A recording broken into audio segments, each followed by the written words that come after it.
दोस्तों, हम हर हफ्ते बड़ी मेहनत से आपके लिए एक दिल दहला देने वाली एनिमेटेड हॉरर स्टोरी बनाते हैं। तो अगर आप हमारी यानी खूनी मंडे चैनल की कहानियां एंजॉय कर रहे हैं तो हमारे चैनल को सब्सक्राइब कीजिए और हमारी लेटेस्ट वीडियोस की नोटिफिकेशन के लिए बेल आइकन दबाना मत भूलना।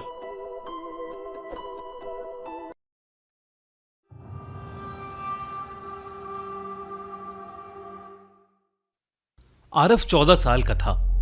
वैसे तो पढ़ने में वो काफी होशियार था, पर वो मैथमेटिक्स के सब्जेक्ट में बहुत वीक था।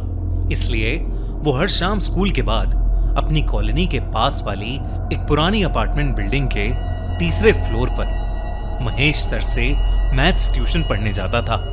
महेश सर का फ्लैट एक छोटा सा 1 BHK था। एक ड्राइंग रूम था जहां वो बैठकर बच्चों को पढ़ाते थे।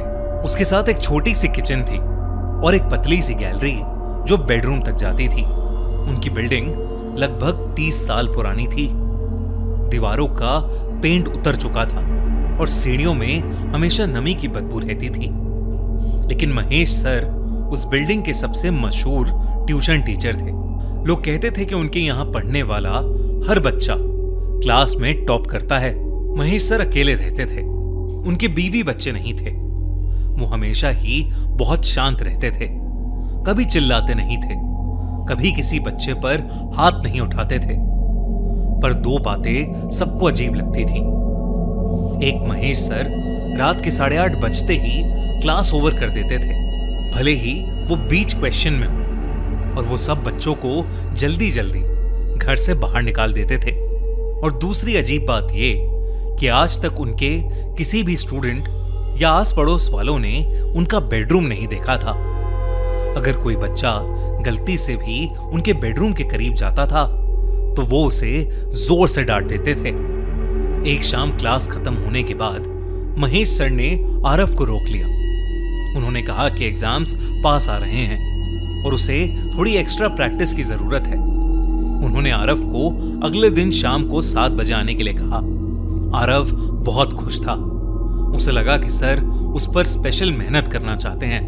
अगली शाम जब वो फ्लैट पर पहुंचा तो सिर्फ वो और महेश सर ही थे। उस दिन पहली बार था जब आरव अकेले ही महेश सर से पढ़ रहा था। सर ने उसे अलजेब्रा के कुछ मुश्किल सवाल दिए और वो उन्हें सॉल्व करने लगा। सर उसे बड़े प्यार से अच्छे से सिखा रहे थे। करीब 1 घंटा बीत चुका था। ट्यूशन का टाइम बस खत्म होने ही आया था कि बाहर अचानक तेज आंधी चलने लगी।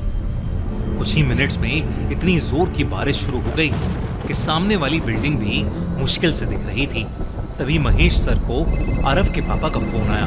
उन्होंने बताया कि तेज बारिश और हवा की वजह से रास्ते में एक बहुत बड़ा पेड़ गिर गया है, जिसकी वजह से ट्रैफिक पूरी तरह जाम हो गया है और उन्हें आरफ को पिकअप करने में अब कम से कम 1 घंटा लगेगा। आरफ के पापा ने महेश सर से रिक्वेस्ट की कि जब तक वो आ नहीं जाते तब तक वो आरफ को अपने घर में ही रखें। महेश सर ने हामी भरी और फोन रख दिया। लेकिन फोन रखते ही महेश सर घबराहट के मारे बौखला गए थे। रात के 8:30 बज चुके थे। महेश सर ने घर के सारे खिड़की दरवाजे बंद किए, ड्राइंग रूम का दरवाजा अंदर से लॉक किया और कुछ पल चुप खड़े रहे। ऐसा लग रहा था कि जैसे वो किसी बात का इंतजार कर रहे हों।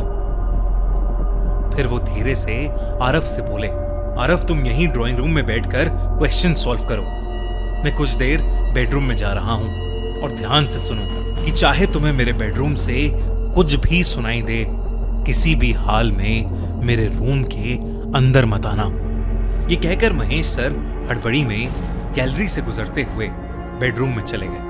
बेडरूम का दरवाजा धीरे से बंद हो गया। आरफ को महेश सर का ऐसा हाव भाव देखकर बेहद अजीब लगा, लेकिन फिर उसने चुपचाप क्वेश्चन सॉल्व करना शुरू कर दिया। लगभग 10 मिनट ही बीते थे, तभी बेडरूम के अंदर से धीमी सी फुसफुसाहट आई, जैसे बेडरूम के अंदर से कोई आपस में कुछ खुसफुसा रहा हो। कई आवाजें एक साथ बहुत धीरे धीरे बोल रही हों। आरव ने ध्यान से सुनना चाहा, लेकिन अचानक से सब शांत हो गया और तभी एकदम से पूरे फ्लैट की लाइट चली गई। पूरा घर अंधेरे में डूब गया। सिर्फ बाहर चमकती बिजली की रोशनी जो खिड़की से आ रही थी वो कुछ पल के लिए कमरे को रोशन करती और फिर सब कुछ दोबारा काला पड़ जाता। तभी महेश सर के बेडरूम का दरवाजा अपने आप खुल गया। अंदर घना अंधेरा था, लेकिन आरव को लगा कि दरवाजे के अंदर से दो लाल चमकती आंखें उसकी तरफ देख रही हैं। उसने महेश सर को आवाज लगाई, सर, महेश सर, क्या आप हो अंदर? अब धीरे धीरे वो लाल आंखें बढ़ती जा रही थीं। 2 से 4, 4 से 8 और 8 से 16। तभी एक तेज बिजली कड़की और उस बिजली की चमक में आरव ने बेडरूम के अंदर कुछ ऐसा देखा जिसे देखकर वो सुन पड़ गया। बेडरूम के अंदर आरव को अपनी उम्र के ही कई सारे बच्चे दिखे। उन सब की आंखें एकदम लाल थीं और चेहरे एकदम सफेद। वो सब बेहद डरावने लग रहे थे और बस आरव को ही घूरे जा रहे थे। पर जैसे ही बिजली कड़कना बंद हुआ और अंधेरा हुआ, वो चेहरे और आंखें गायब हो गए। तभी उसे बेडरूम के अंदर से एक ऐसी चीख सुनाई दी कि आरव के शरीर में सर्दी की लहर दौड़ गई। आवाज महेश सर की थी। एक चीख, फिर दोबारा। ऐसा लग रहा था कि महेश सर दर्द में चीख रहे हैं। आरव महेश सर की चेतावनी भूल गया और भागा भागा बेडरूम के अंदर चला गया। कमरे में सिर्फ मोमबत्तियां जल रही थीं। फर्श पर सफेद चौक से एक बड़ा सा गोला बना हुआ था। उस गोले के चारों तरफ पुरानी कपड़े की बनी छोटी छोटी पुतलियां रखी थीं। हर पुतली के गले में एक कागज बंधा था और कागजों पर अलग अलग बच्चों के नाम लिखे थे। कमरे के बीच महेश सर घुटनों के बल बैठे थे। उनके सामने एक लोहे की थाली रखी थी और उसमें काला खून जमा था। महेश सर अपनी उंगली से खून की बूंदें उस थाली में गिरा रहे थे और लगातार किसी अनजान भाषा में कुछ बोलते जा रहे थे। उनकी आवाज बिल्कुल बदल चुकी थी, भारी और बहुत अजीब सी, जैसे दो अलग अलग लोग एक साथ बोल रहे हों। ये सब देखकर आरव की चीख निकल गई। उसके चीखते ही महेश सर ने धीरे से अपना चेहरा उठाया और उन्हें देखते ही आरव की रूह कांप उठी।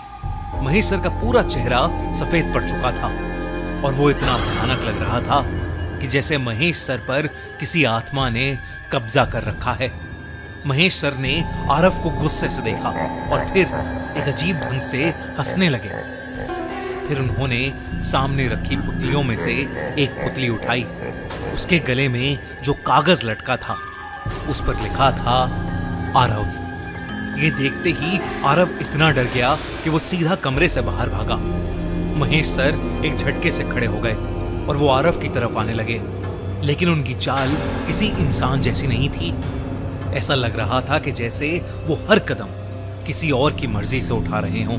आरव ने बिना पीछे देखे जल्दी से घर के दरवाजे की कुंडी खोली और सीधा सीढ़ियों की तरफ दौड़ पड़ा। बारिश की वजह से सीढ़ियों पर पानी जमा हो गया था और भागते हुए आरव सीढ़ियों से नीचे गिर गया और बेहोश हो गया। कुछ देर बाद आरव की आंख खुली तो वो हॉस्पिटल में था। उसके पापा और मम्मी उसके पास खड़े थे।